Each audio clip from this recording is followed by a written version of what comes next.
Olá, está no ar mais um programa feito especialmente para você, para falar sobre saúde. É o Saúde em Pauta especial do mês de novembro. Estamos no Novembro Azul, é o mês de conscientização do câncer de próstata. E olha só, ele foi criado em 2003, o mês de novembro foi escolhido por causa do dia 17 de novembro, que é o Dia Mundial de Combate ao Câncer de Próstata. Quem vai trazer mais informações, um alerta sobre prevenção, sobre essa doença que é o câncer de próstata e sobre a saúde do homem é o Dr. Frederico de Souza Vaz dos Reis, que já esteve conosco em outras oportunidades. É sempre um prazer recebê-lo, doutor. Obrigado, Carol. É um prazer estar aqui de volta para a gente passar informação para a população, explicar um pouquinho sobre a saúde do homem, que é um tema bastante relevante e importante. E como eu falei de novo, muito obrigado pelo convite e é um prazer estar de volta aqui. Com certeza, a gente que agradece. Doutor Frederico, você tem dados sobre o câncer de próstata? Ele aumentou? Como que tá? Como estão esses dados, essa estatística, principalmente no nosso país? Só a título de curiosidade, Carol, eu vou te passar algumas coisas que é importante. Em média, o homem vive 7 anos a menos que a mulher. Isso ocorre principalmente por causas que podem ser prevenidas, né, e diminuídas essa incidência. A primeira causa de morte no homem são as doenças cardiovasculares e a segunda são as neoplasias, ou seja, os cânceres. Qual que é a importância do câncer de próstata? O câncer de próstata é o câncer mais comum no homem, excetuando o câncer de pele, que é o mais comum dos dois sexos. Então, no homem, o câncer mais comum é o câncer de próstata. A Sociedade Brasileira de Urologia, ela estima que terão em torno de 650 mil novos casos no ano de 2022, de casos novos que vão ser diagnosticados ao longo do ano, foram diagnosticados ao longo do ano, né?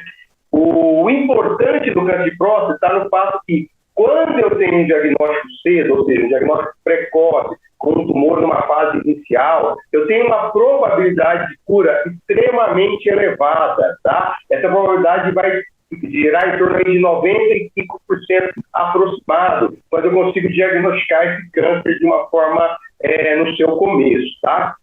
Outro dado importante é o seguinte: apesar de eu ter uma taxa de cura alta, mas quando esse câncer não é diagnosticado de forma precoce, aí eu tenho uma possibilidade de mortalidade também. E essa mortalidade, ela é curta, tem uma mortalidade aí em 5 anos em torno de 10% quando esse diagnóstico não é feito no seu momento inicial, tá? Um dado importante aí que a gente tem que levar em consideração é o seguinte: em torno de 2/3 dos homens brasileiros nunca realizaram um exame digital da próstata, que é o famoso toque retal. E metade dos homens no Brasil nunca realizaram o PSA. Então, por isso que campanhas informativas, campanhas mostrando a importância desse assunto é de grande valia para a população, para a gente induzir e mostrar a importância de você realizar um exame relativamente simples com um benefício muito grande. Então, a ideia é identificar no começo, diminuir, né? Mas o que é, doutor, o câncer de próstata, né? Tem vários tipos? Câncer é uma anomalia em uma célula. O que acontece? Essa célula se torna diferente da célula original, tá? E ela para de obedecer ao organismo e começa a se multiplicar de forma descoordenada. Então, ela se multiplica, forma uma célula atrás da outra, sem ter uma coordenação do corpo. O câncer de próstata é essa alteração na célula da próstata, que é um órgão do sistema reprodutivo masculino, tá? Como essa célula começa a ficar descoordenada, ela começa a crescer sem parar, ela começa a invadir outros órgãos. Então ela cresce e aí na próstata ela vai invadir a bexiga, ela pode invadir a região do reto, ela pode soltar células e ir para outros órgãos. Então o câncer nada mais é do que um crescimento celular desordenado, levando a uma série de consequências para o organismo. Tem vários tipos, né, também, né? Quais são os principais fatores, doutor? A gente tem alguns fatores que são importantes que sempre devem ser levados em consideração, tá? O envelhecimento masculino. A gente sabe que o câncer de próstata é um câncer relacionado ao envelhecimento masculino. Com o envelhecimento, eu tenho uma maior probabilidade de desenvolver o câncer de próstata, Por isso que o câncer é uma neoplasia, o câncer de próstata é uma neoplasia do homem adulto, tá?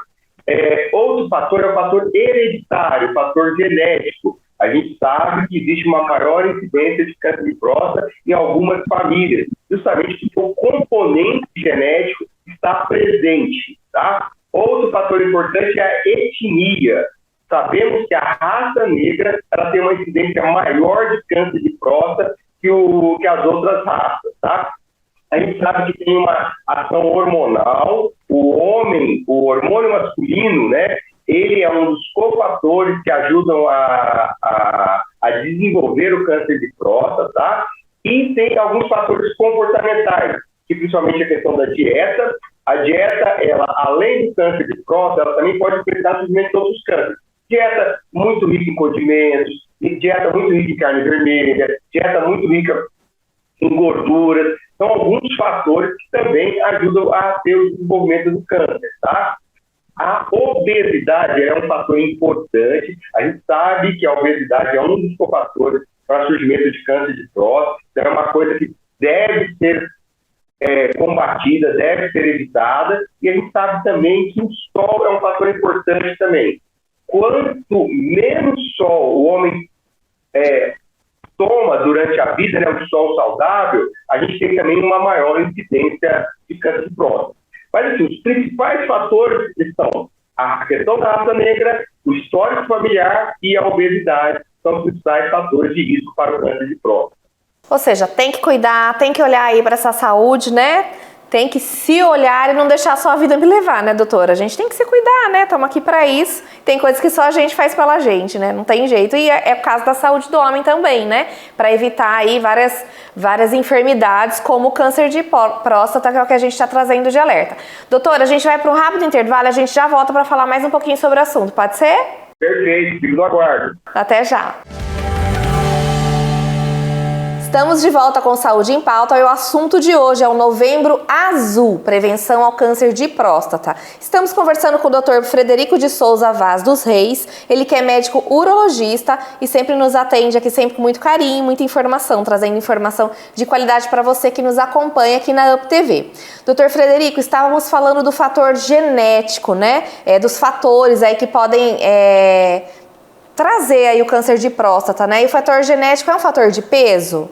Então, Carol, como a gente estava falando anteriormente, o familiar de primeiro grau tem câncer de próstata tem uma maior incidência também. Mas tem outro detalhe importante que eu acho que vale a pena o público saber. Existem estudos mostrando que homens que têm uma parente de primeiro grau, uma mulher que teve câncer na mama, esse homem também tem uma incidência um pouquinho maior de câncer de próstata. Essa incidência ela não é tão grande quando é um homem que tem um parente homem com câncer de próstata, mas isso é um dado importante que você deve levar em consideração, deve orientar o paciente para que ele possa fazer os seus exames de prevenção mais a miúde, sem faltar todo ano, para ter uma possibilidade, aí, caso ele venha desenvolver um câncer de próstata, ter um diagnóstico mais precoce. Certo. E falando em diagnóstico, né? Como que esse diagnóstico é realizado? O câncer de próstata, na sua fase inicial, ele não apresenta sintomas. O paciente não sente nada, ele não vai ter nenhuma manifestação. Daí a importância da prevenção e dele buscar a sua rotina urológica anual, tá? Vamos tirar dessa situação. Vamos ver na situação em que o paciente vai ter sintomas. Quais são eles? Esse paciente pode ter dificuldade para urinar, dificuldade para começar a urinar, diminuição do jato da urina, sangue na urina e no esperma. Quando eu tenho esses sintomas, esse tumor já vai ter um tumor mais avançado. Não é isso que a gente quer. O urologista quer ter o diagnóstico precoce para ter uma cura, né? Como eu vou investigar isso? O que eu vou buscar? Existem 2 exames fundamentais que nos auxiliam nisso daí, que é o exame digital da próstata, que é o famoso toque retal, e um exame de sangue chamado PSA, que é um antígeno prostático específico, que é uma substância produzida na próstata que a gente dosa ela na corrente sanguínea. A avaliação desses 2 exames, ela vai me dar a possibilidade de suspeitar de um câncer de próstata, tá? Eu sempre faço os 2 exames, porque um é complementar ao outro. Os dados mostram pra gente, Quando eu só doso o exame de sangue, eu posso deixar de diagnosticar até 20% dos cânceres de próstata, tá? Quando eu faço o exame de sangue associado ao exame digital da próstata, que é o toque, a probabilidade de eu não diagnosticar um câncer de próstata, ela vai de 0 a 8%, ou seja, eu tenho uma possibilidade de diagnóstico muito maior, tá? Quando eu faço o PSA, faço o exame, eu tenho, alguma coisa aqui está suspeita, eu estou achando que possa ter um câncer de próstata. O que eu vou fazer aí? Nessa situação, o urologista ele vai tentar buscar o diagnóstico. Como ele faz isso? Ele faz isso através de uma biópsia da próstata, em que é um exame que é feito sob anestesia, onde fragmentos da próstata são retirados através de uma agulha, e esses fragmentos vão ser analisados pelo médico patologista no microscópio. E ele vai ver as células que estão ali e ele vai conseguir dizer, nessas células tem células de tumor, ou não tem. Nem toda indicação de biópsia de próstata quer dizer que o paciente tem câncer, mas eu indiquei a biópsia no momento em que eu tive algumas alterações e elas me deram a ideia ou a suposição que eu possa ter um câncer. Então, assim, é importante falar isso, porque às vezes o paciente fala assim, eu fui no urologista e ele pediu uma biópsia, eu estou com câncer, minha vida acabou. Não é bem assim. O urologista está suspeitando que isso possa ocorrer. Então, como ele tem a suspeita, ele vai buscar esse diagnóstico, que pode existir ou não. Tá? Então, assim, o fluxo de diagnóstico é mais ou menos esse que eu descrevi agora. Tá, é um pouquinho complexo, é meio investigativo aí, né, doutor? É bem sério isso, né? Tem que ir passo a passo mesmo. E quais os tipos de câncer, doutor, que existem? Câncer de próstata, no caso, né? Então, vamos lá. Eu fui lá, fiz a biópsia, o patologista viu lá no microscópio e falou assim, tem um câncer de próstata. Aí eu vou ver que tipo é. Essa informação é de suma importância, porque o tipo do tumor me dá o tipo de tratamento, como eu vou lidar com esse tratamento, tá? O câncer de próstata o câncer de próstata é um termo genérico.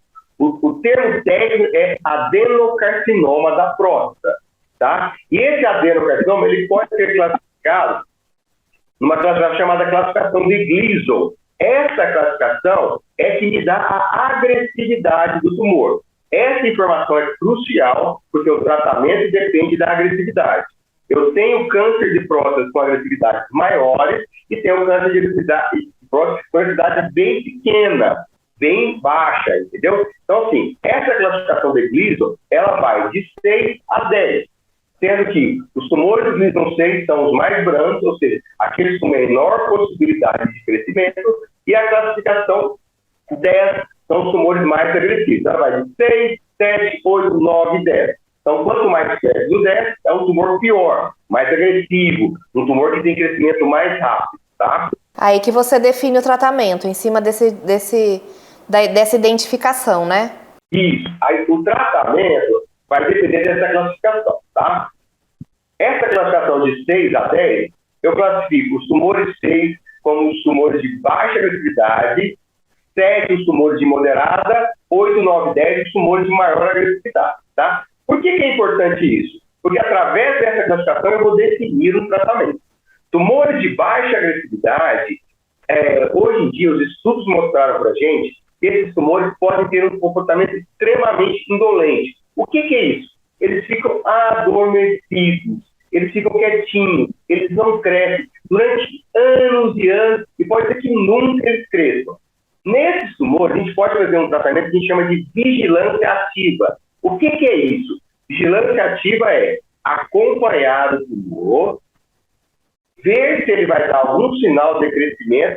Caso ele dê algum sinal de crescimento, aí sim eu vou tratá-lo, porque ele pode ficar dormindo por 10, 15 anos.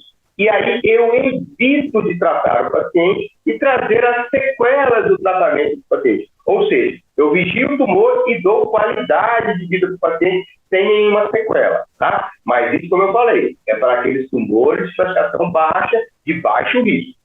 Os tumores de classificação moderada e que estão localizados dentro da próstata, esses eu posso tratar eles através de cirurgia e através de radioterapia, tá?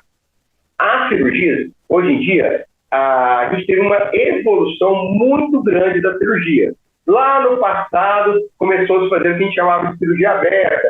Fazia um corte na barriga, entrava dentro do abdômen, ia lá, retirava a próstata. Com a evolução, com a tecnologia, com novos aparelhos, começou a se fazer o que a gente chama de laparoscópica, que é aquela que é feita por furinhos. Faz um furinho na barriga, entra com uma câmera, entra com uma pinça, e o cirurgião, manipulando essas pinças, faz a retirada da próstata. Hoje em dia, a gente tem a cirurgia robótica para a retirada dos tumores da próstata, né, dos tumores de próstata. A cirurgia robótica, ela lembra uma cirurgia laparoscópica, né, em que eu vou entrar com as pinças, só que essas pinças ela é acoplada a um robô. E a grande vantagem da cirurgia robótica é que o robô permite movimentos, né, a pinça dentro do robô, ela permite movimentos que a gente não consegue com a pinça tradicional, tá? E a gente permite uma magnificação de imagem maior, tá? E o cirurgião, ele comanda o robô num console, como se fosse um joystick, e que o robô vai fazendo um movimento, né, através da mão do cirurgião. Às vezes fica uma impressão, quando a gente fala assim, cirurgia robótica, assim, é o robô que está operando. Não, o robô não opera nada. Ele só faz um movimento e que o cirurgião faz ali no controle, no joystick, tá? Qual que é a grande vantagem da cirurgia robótica? É justamente o movimento do robô, ele é mais fino, a magnificação de imagem é melhor, e isso a gente tem uma tendência de ter um resultado cirúrgico melhor do ponto de vista de sequelas, porque o grande problema do tratamento do câncer de próstata são as sequelas que ele pode vir a causar, tá? O outro tipo de tratamento seria a radioterapia, que seria o uso de radiação externa jogada lá dentro da próstata para tentar matar esse tumor, tá? É uma outra opção de tratamento. Lembrando que radioterapia e cirurgia, a gente só usa em situações em que o tumor está localizado dentro da próstata. Quando eu tenho um diagnóstico que esse paciente já não tem mais o tumor localizado dentro da próstata, ele já saiu da próstata, aí o tratamento difere um pouquinho. Normalmente esse tratamento vai para o que a gente chama de hormonioterapia, que seria o bloqueio hormonal, que o hormônio alimenta o tumor, e em alguns casos até quimioterapia, tá? O ruim disso é que quando eu tenho esse diagnóstico tardio, infelizmente, a taxa de cura já não existe mais. Eu não consigo mais curar o paciente depois que esse diagnóstico é mais tardio. Apesar que hoje em dia, com os tratamentos, a gente consegue manter esse paciente vivo por anos e anos, tá? Mas eu não consigo curar ele. Então a importância do diagnóstico precoce, claro, né? Para pegar, se identificado no começo. Mas feito o tratamento, pode afetar a sexualidade, doutor? Lembra que eu te falei da vigilância ativa lá no tratamento? Por que a gente criou a vigilância ativa? Por causa das sequelas. E uma das sequelas, uma das principais, que mais angustia o homem, é a questão da sexualidade. Todo o tratamento para câncer de próstata, eu posso ter influência na sexualidade e vai ter, né, de uma forma ou de outra, tá? Quando eu faço a retirada cirúrgica da próstata, o que acontece? Eu não vou ter mais líquido de ejaculação. Esse paciente já não vai ter mais ejaculação. E quando eu retiro a próstata, eu retiro a vesícula seminal, que é onde a ejaculação é armazenada. Então, só isso, eu já tenho uma alteração da sexualidade, né? Esse paciente já não vai ter mais ejaculação. Então, já afeta, né? Só isso já afeta, né? E os tratamentos também, eles podem levar a um comprometimento da função sexual. Isso ocorre porque o nervo da próstata, o nervo da ereção, ele está intimamente relacionado com a próstata. Ele passa de ladinho na próstata aqui. Então, quando você faz a retirada da próstata, esse nervo que está de ladinho aqui, ele pode ser machucado. E aí isso pode levar a uma perda da qualidade da ereção, entendeu? Então, assim, infelizmente, os tratamentos para câncer de próstata podem sim afetar a sexualidade. Apesar que, com essas técnicas mais modernas, com cirurgia robótica, tudo, eu tenho um menor índice de afetar a sexualidade. Mas ainda não dá para dizer que é nulo, que isso nunca vai existir, mesmo com a técnica moderna. Infelizmente, isso existe. Temos recursos hoje para tratar isso, né? Mas, infelizmente, isso cria um estigma no homem e um receio, né? Por isso que isso tem que ser muito bem conversado, muito bem explicado no paciente, que apesar do tratamento, Se ele ficar com alguma sequela, a gente tem uso de alguns recursos para tentar melhorar isso aí no futuro, caso seja necessário. Que bom que a medicina evolui, vai continuar evoluindo, né? E que bom a gente acredita na ciência, que ela continua aí evoluindo e a tecnologia junto, a favor aí da nossa saúde, com certeza. Doutor, para a gente finalizar, né? Gostaria das suas considerações finais aí nesse Novembro Azul, né? Qual a importância do homem estar se cuidando, né? E estar fazendo seus exames, quais são os principais exames? Gostaria de uma mensagem final sua. Lá no comecinho, eu falei assim, ó, o homem tem duas causas principais de mortalidade. São as doenças cardiovasculares e as neoplasias. E as duas, elas têm formas de serem prevenidas, né? Como é que eu vou prevenir as duas? É um pouco meio semelhante, né? Primeiro, estilo de vida. Eu tenho que ter um estilo de vida saudável. Eu tenho que ter uma alimentação saudável, né? O controle adequado do peso, né? Evitar a gordura, evitar o excesso de açúcar, né? São coisas que vão ter comprometimento tanto na parte cardiovascular quanto no desenvolvimento de neoplasia.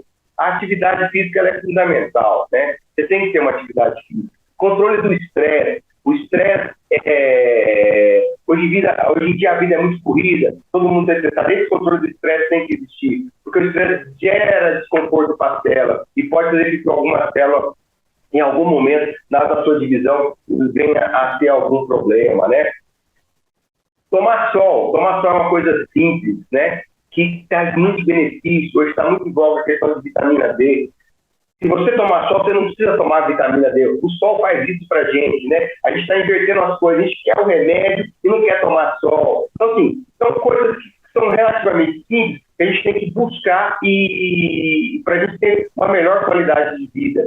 Os estudos mostram também uma coisa importante. A atividade sexual, ela previne câncer de próstata. Então, assim, quanto maior o número de atividades sexuais, menor a incidência de câncer de próstata. Então, são coisas prazerosas que nos trazem benefícios para a saúde, né?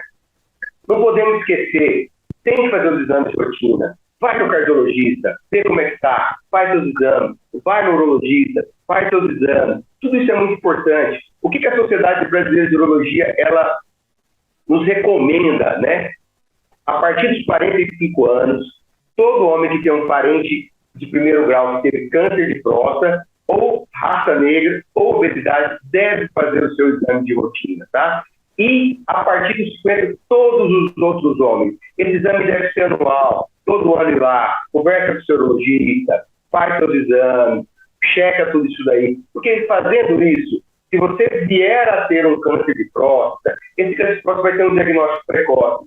Diagnóstico precoce é igual tratamento com sucesso. A probabilidade de cura vai existir, tá? Então, assim, são medidas relativamente simples que todo homem tem condição de realizar para ter uma qualidade de vida. A gente sabe que o crescimento populacional, o envelhecimento populacional está cada vez maior, o homem está vivendo mais e tem que viver com qualidade. Lá no final da vida, tem que ter qualidade. E para ter essa qualidade no final da vida, você tem que começar a plantar agora. Aqui no começo, né? Não adianta você querer, não, agora com 80 anos eu vou fazer atividade física. Já passou, né? Tem que ser lá atrás. Aí você vai ter o benefício disso lá na velhice, Carol. É mais ou menos isso daí que eu tinha de mensagem para deixar. Tá certo, doutor. Obrigada, viu? Obrigada mais uma vez por tanta informação assim, né? Que é muito legal trazer isso de uma maneira tão compilada, tão especial aqui pra gente, pra quem tá acompanhando a gente. E fica o alerta aí, uma mensagem aí de carinho, né? Para principalmente você, homem, realmente olhar pra você e se cuidar, né? Que é a melhor coisa que você pode fazer por você, pro seu futuro, e se cuidar hoje, né, doutor? Muito obrigada, viu? Com certeza, Carol. Eu que agradeço o convite mais uma vez. Fico sempre à disposição. E vamos lembrar, gente, não custa nada. Fazer um exame, fazer seus exames, só vai trazer benefícios para vocês. Não custa nada. Obrigado, Carol. Tá certo, obrigada. Esse foi o Dr. Frederico de Souza Vaz dos Reis, que sempre está com a gente aqui na UpTV, trazendo informações importantes. Espero que você tenha gostado e toda terça tem um programa inédito para você. É o Saúde em Pauta. Até a próxima, gente. Tchau.